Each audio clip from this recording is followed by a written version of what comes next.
Hi. First of all, I want to say a big thank you to Anna for this really beautiful day.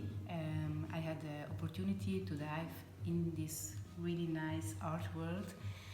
A couple of years ago, I quit with painting, and I really miss this a lot because colors moves a lot inside, and also the moment when you really connect with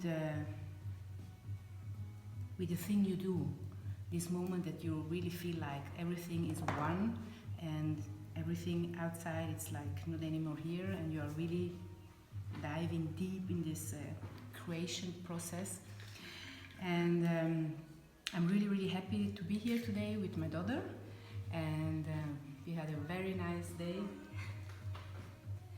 with painting and experimenting, and have frustrated moments and have moments with a big pleasure, because art is everything. Art is moving, art is a lot of emotions, art is get out of your limitations.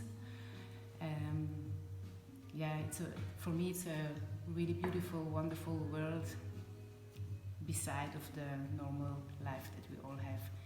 And I can really say to everybody, if you want to have a weekend to chill out, or if you want to come with your children once and you have a beautiful view here, a really amazing teacher with a lot of super nice ideas, and she's really peaceful and very patient and really lovely. So get here to paint.